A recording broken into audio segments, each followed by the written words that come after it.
Olá a todos e bem-vindos ao podcast Negócios do Agro. Aqui nós vamos explorar juntos o universo dinâmico e inovador do agronegócio, trazendo convidados para falar sobre as suas experiências e discutir desafios, tendências e insights que vão inspirar você. Meu nome é Fábio Torquato e eu sou o host do programa. Vamos lá?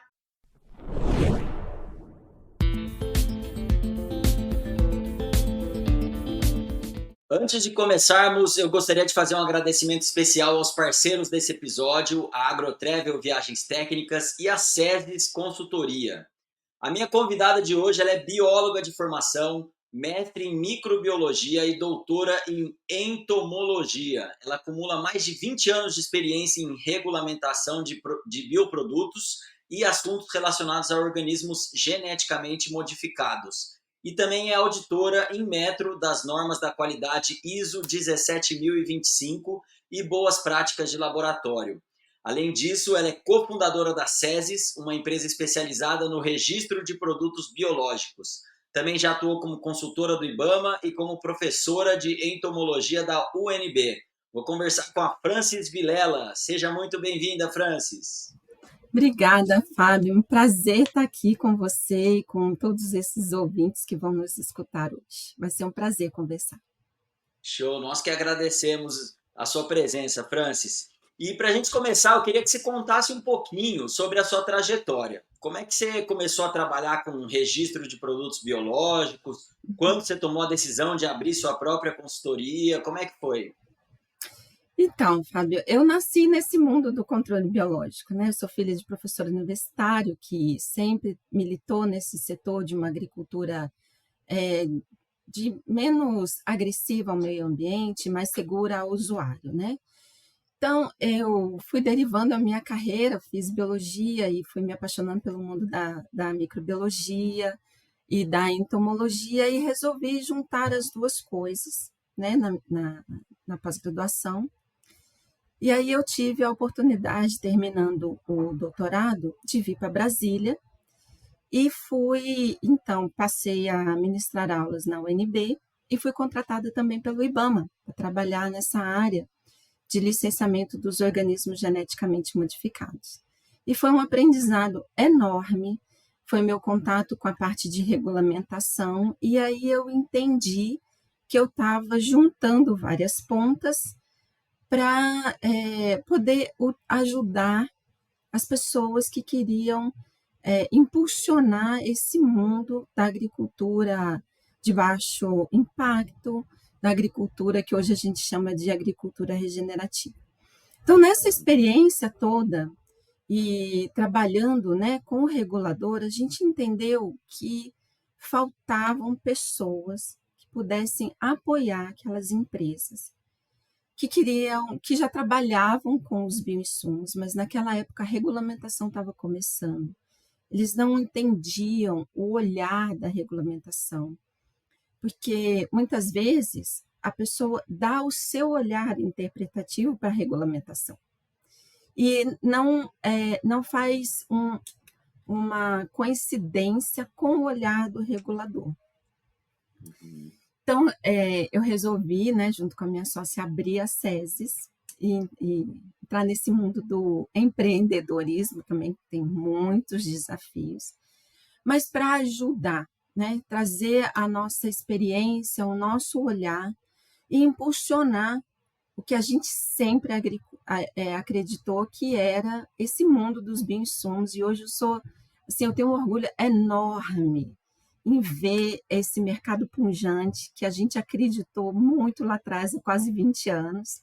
Né? No início, as pessoas nem olhavam para a gente, duas mulheres, e começando no mundo que não era importante para a agricultura, mas a gente sempre acreditou nele. E hoje é um orgulho enorme vê-lo assim. Então, essa é um pouquinho dessa trajetória. Que legal, parabéns, Francis. E para a gente falar desse assunto, a gente ouve alguns termos aí que tem muita desinformação e podem confundir as pessoas, né? Então eu queria trazer um pouco mais de informação para o nosso público e queria que você fizesse uma definição, desse a definição, o que são os bioinsumos, o que são os defensivos biológicos, quais são as diferenças entre os defensivos biológicos e os químicos tradicionais, e o que são esses organismos geneticamente modificados. Então, dá um panorama aí de explicando para a gente a base do que são esses produtos. Sim, com o maior prazer. É, a gente tem na legislação definições para isso, tá? Então, nós vamos separar, para ficar mais fácil, em três categorias diferentes. Os Uhum. organismos geneticamente modificados são aqueles organismos que passam por uma edição gênica, onde você coloca dentro desses organismos um DNA de uma outra espécie. Então, nós temos as plantas transgênicas, nós temos fora do mundo agro alguns micro-organismos que receberam genes que para produzir algumas enzimas, proteínas, como por exemplo a insulina humana, tá? Que é produzida por uma bactéria. Então, para o mundo agro, nós temos essas plantas que são as plantas ditas inseticidas, e elas passam por uma regulamentação específica lá na CTN-BIO, né? Se a gente está falando de uma variedade desenvolvida, ela também é regulada pelo MAP. Os bioinsumos, eles são um conjunto do que não é um químico convencional.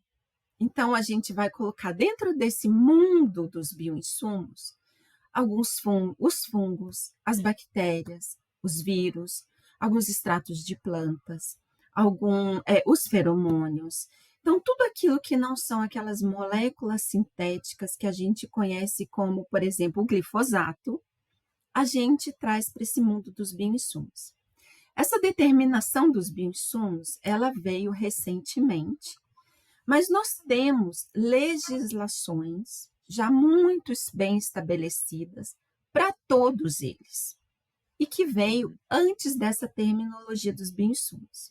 Então, agora a gente vai separar em duas categorias esses bioinsumos.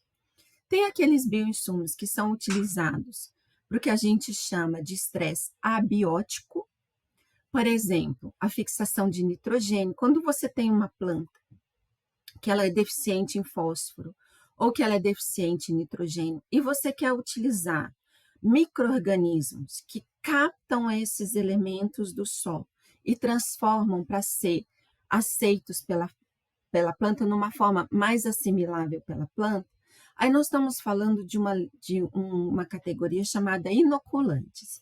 E o Brasil, ele utiliza inoculantes desde a década de 60.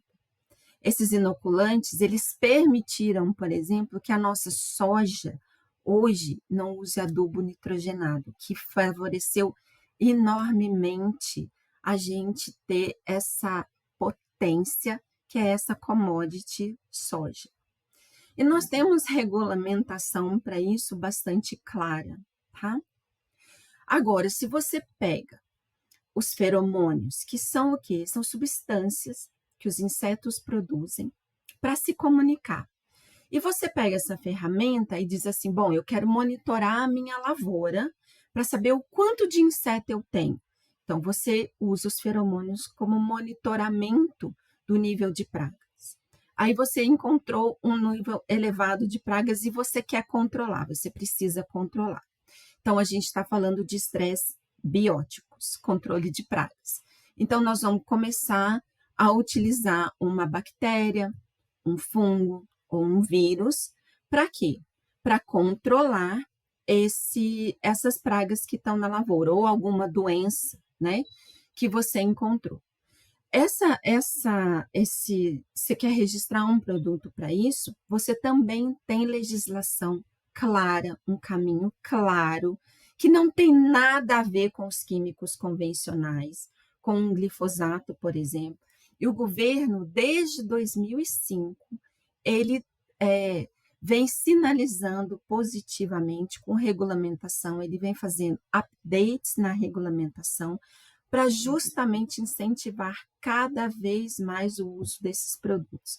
Então, os bioinsumos são essa gama toda, esse repertório enorme que o produtor rural tem à disposição dele, que não deixam resíduos na planta, não deixam resíduos em água, em solo. Então, nós temos um alimento que chega ao consumidor final de uma qualidade melhor e de uma baixa toxicidade, com produtos de baixa toxicidade. Esse é o mundo dos bioinsumos. Fantástico! Com certeza. E, ô Francis, como é que está hoje em dia, atualmente, o custo-benefício da utilização de bioinsumos com relação aos tradicionais? Tá, é mais caro, mais barato? Então, caro e barato é relativo, né? Mas assim, se você vai fazer uma comparação de um valor bruto de um químico, nós vamos falar aqui de forma geral, tá? Uhum, Os bioinsumos, eles tendem a ser um pouquinho mais caros. Eles já foram mais caros no passado, porque uhum. tinha-se uma pequena oferta. Hoje, nós temos um repertório enorme. O Brasil já tem mais de 500 produtos à base de diferentes produtos, diferentes fontes, como micro-organismos ou extratos vegetais, que tornam esse custo de produção menor. Uhum. Os produtos eles têm uma shelf life maior. O que é uma shelf life? É uma vida de prateleira. Eles duram mais, né?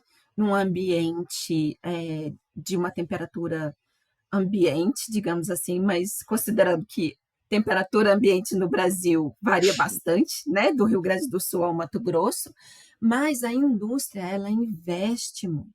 E nós temos também os on-farms, né, que é uma produção dentro das fazendas, e isso tornou o uso, tornou um produto mais acessível e, por isso, um uso maior, com investimento em tecnologia e larga produção. Então, hoje, o custo é bem menor do que já foi no passado. Ah, legal. E a utilização desses bioinsumos está maior em algum tipo de cultura? Por exemplo, está maior em grãos, na horticultura? Tem alguma predominância?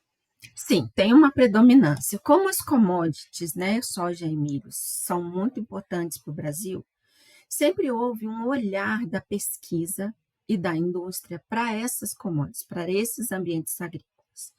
Então, hoje, o repertório de insumos, de bioinsumos para essas duas commodities é muito grande.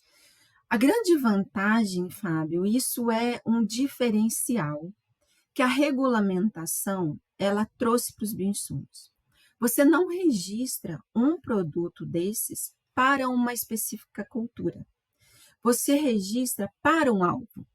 Então, ao registrar para controlar uma determinada praga ou uma determinada doença, se ela ocorre no café, se ela ocorre no milho, se ela ocorre na soja, se ela ocorre em hortaliça, aquele produto ele pode ser utilizado.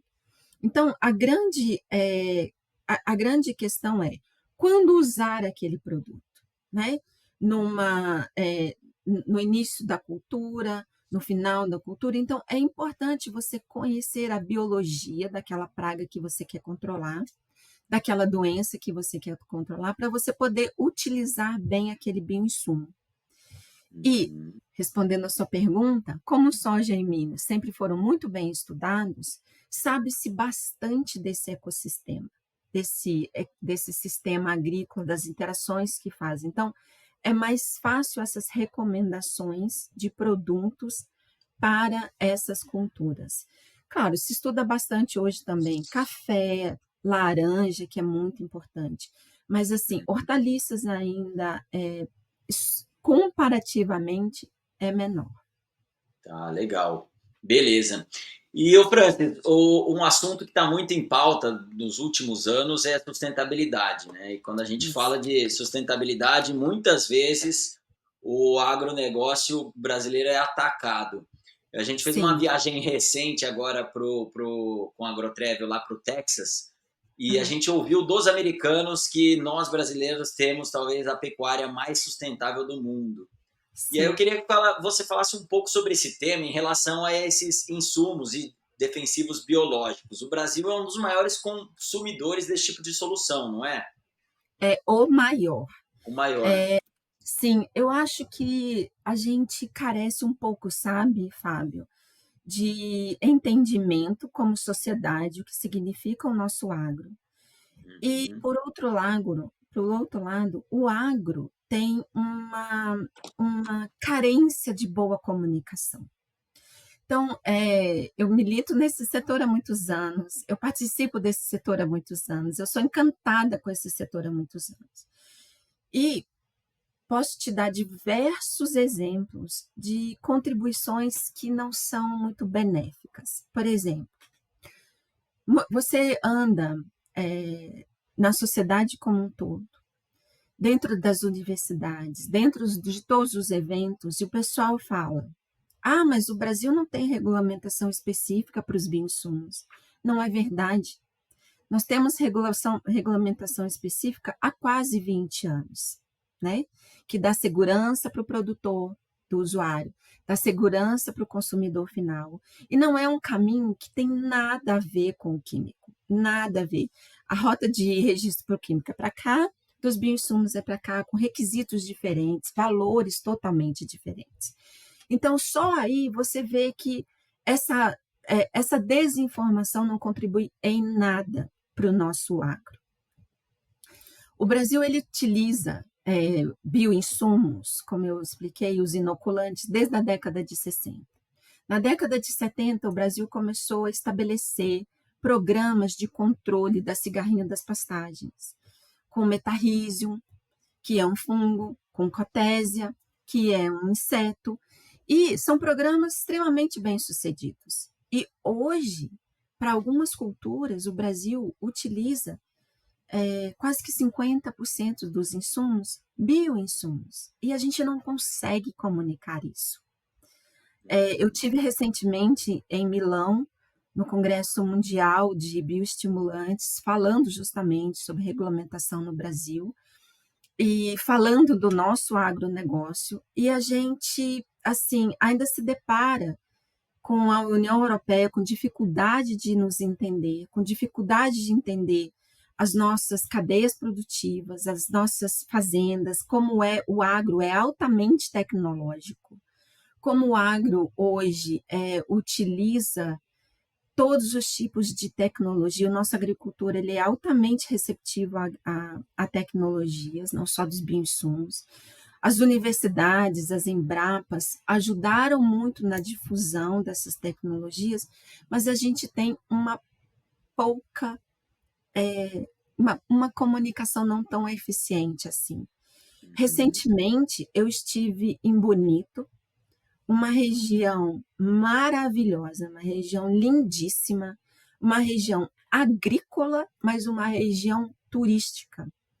E eu pude encontrar o turismo e o agro convivendo em harmonia, de forma sustentável. E eu, assim, convido todo mundo que não conhece, que acha que são atividades incompatíveis, a visitar fazendas que preservam lindamente áreas, sem degradar nada, muito pelo contrário, revigorando, revitalizando áreas que estavam degradadas. Legal, muito bom.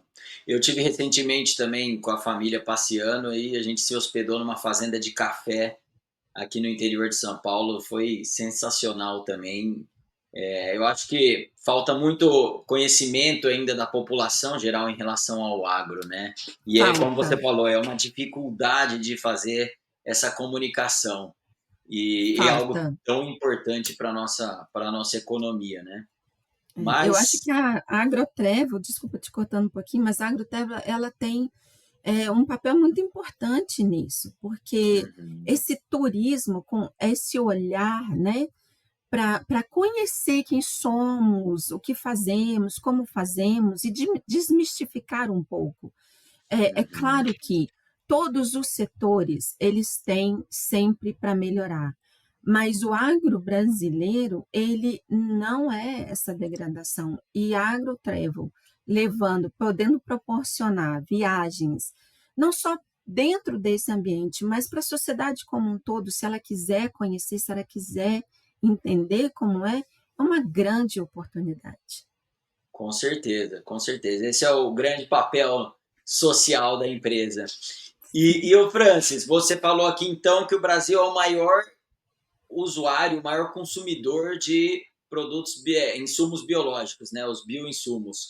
E com relação à produção desses bioinsumos, quais países que se destacam? O Brasil é um grande produtor também?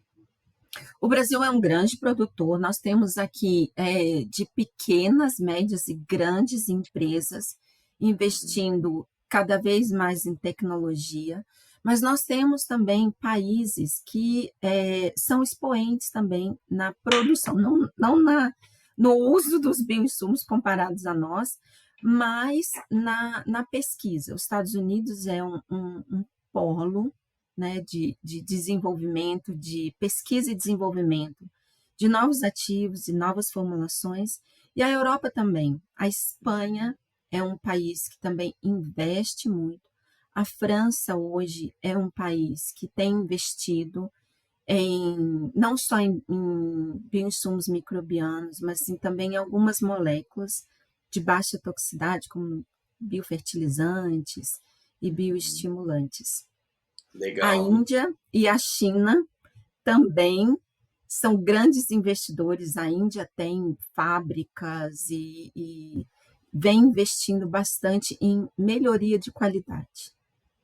Que Muito esse é um bom. grande gargalo, sabe, Fábio? Você ter Uhum. qualidade de bioinsumo. Porque Sim. nem tudo que é natural merece o rótulo de seguro. Isso é uma questão muito importante e que a sociedade brasileira também precisa entender. E o agro também precisa entender. Legal. Muito legal. E o Francis, bom, certamente esses países que você mencionou aí tem produtores de bioinsumos que miram o Brasil, né? Na SESI, vocês Sim. ajudam muitas empresas estrangeiras que querem certificar e vender os produtos aqui no Brasil. Quais são os principais desafios que esses estrangeiros encontram quando eles querem vir para cá, atingir esse Sim. mercado nosso que é gigantesco, né? Sim. Ah, excelente pergunta, obrigada.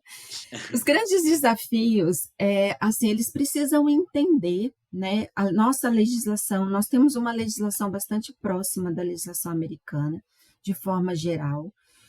O Brasil, ele faz parte de um acordo internacional de aceitação de dados por causa do Inmetro, né? O Inmetro é o órgão que, vamos dizer assim, certifica, né, os laboratórios que produzem dados. Então, nós fazemos parte desse acordo internacional. Então, os dados de segurança toxicológica que são gerados lá fora podem ser aceitos aqui, né?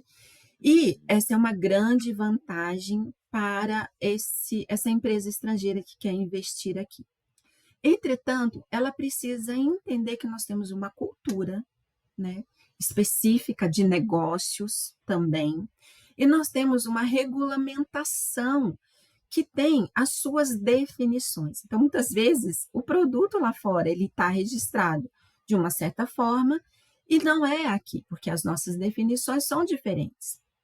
E ele também tem uma certa dificuldade de entender que o olhar do nosso regulador é para proteger o nosso agronegócio. Então, existem regras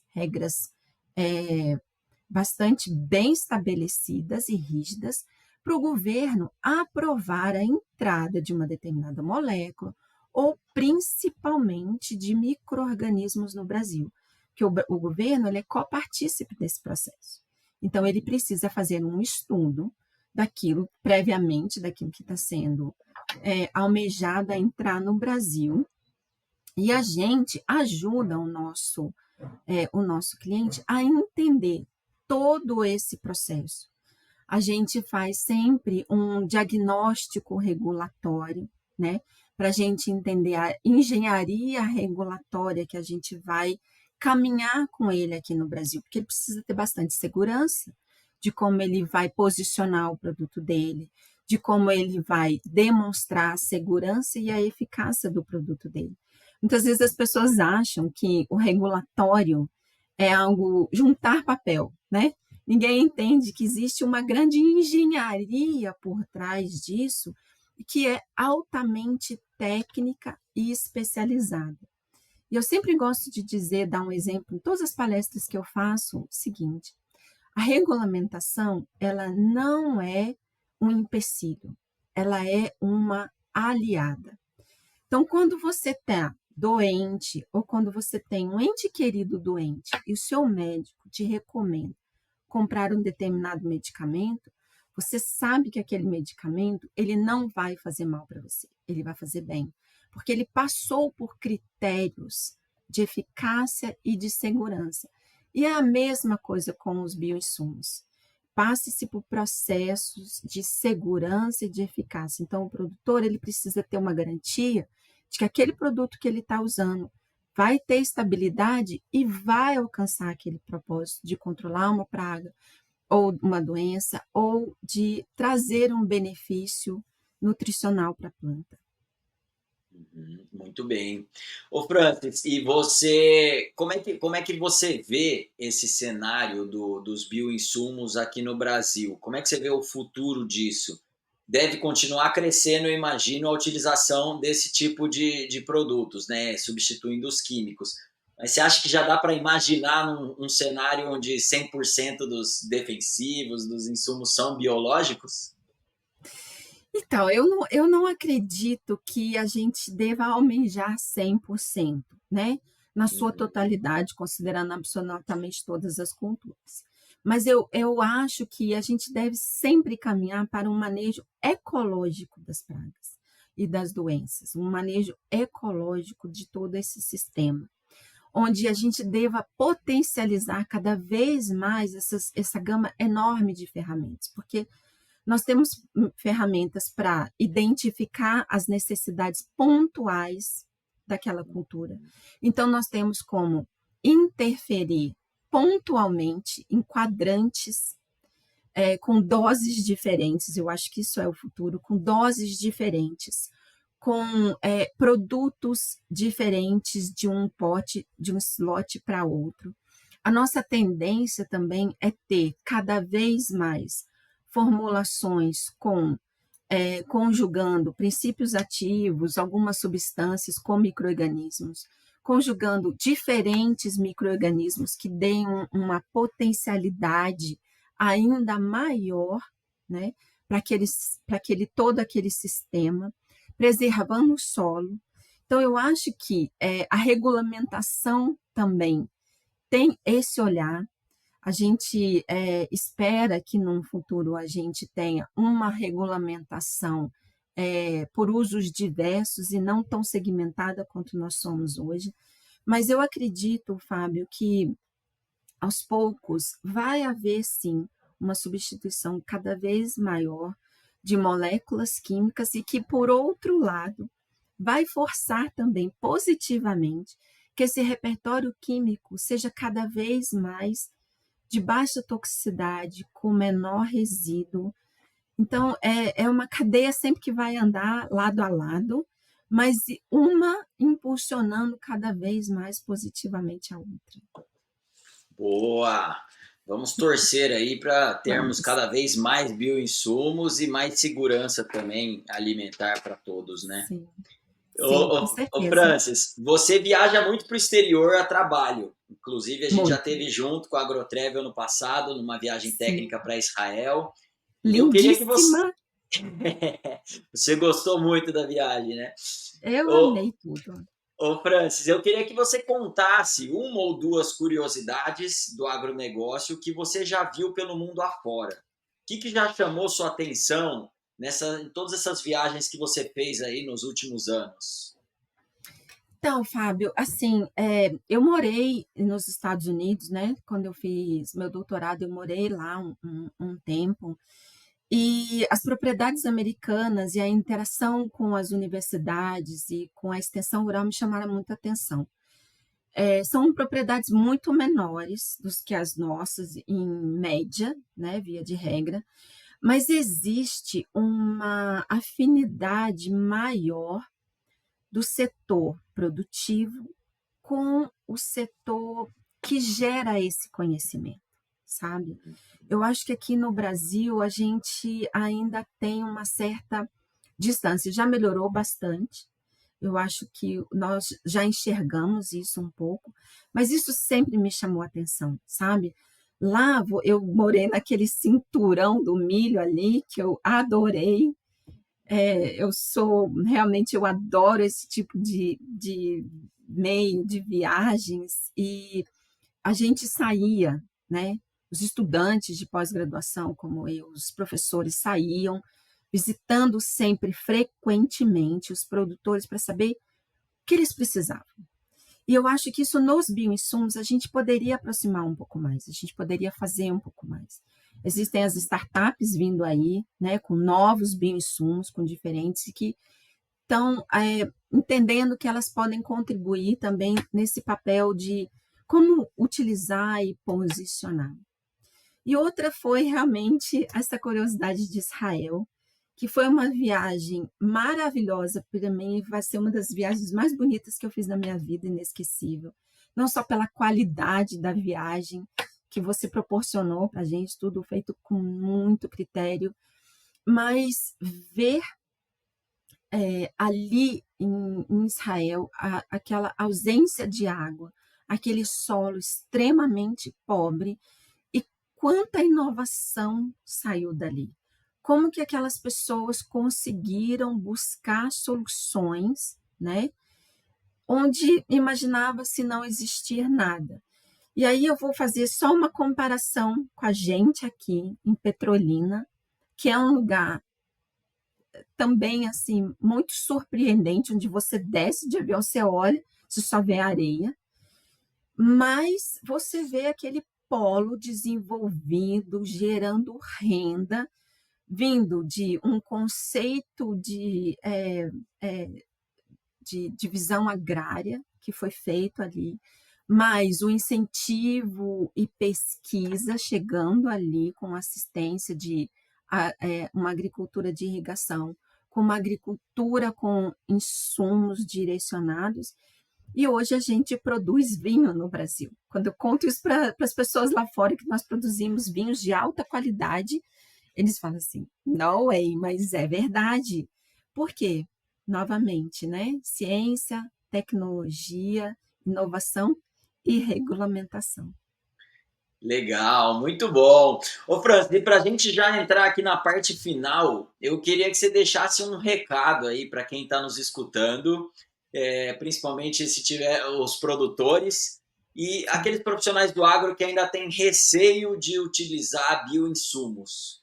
O que que você falaria para essas pessoas?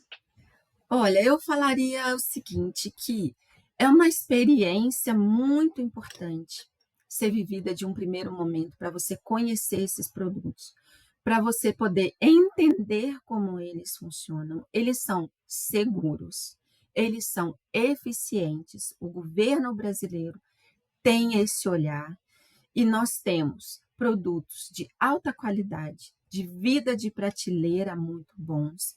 Precisa-se ser de assistência técnica especializada, porque sem isso a gente pode usar o produto numa determinada hora de forma errada, e aí ele não vai dar certo, porque esses produtos eles são quase que customizados, né?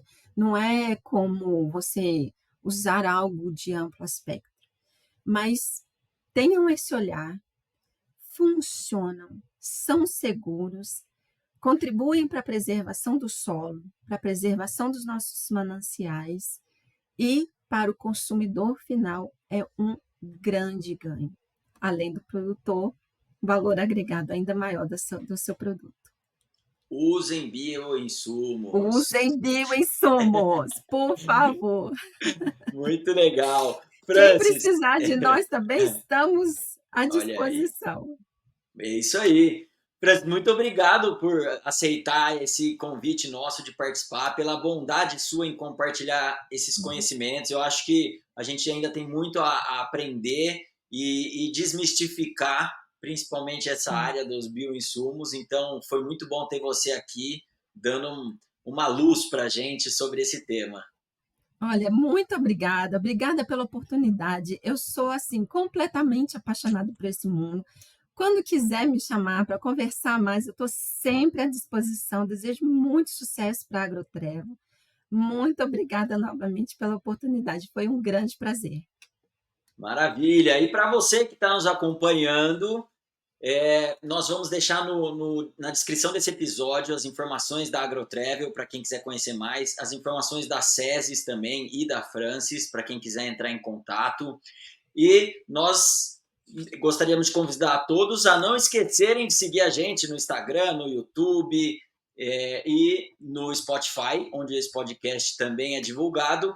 E se vocês gostaram, compartilhem para a gente ajudar a difundir essas ideias e trazer insights que vão ajudar o agro brasileiro a crescer cada vez mais. Muito obrigado e até a próxima!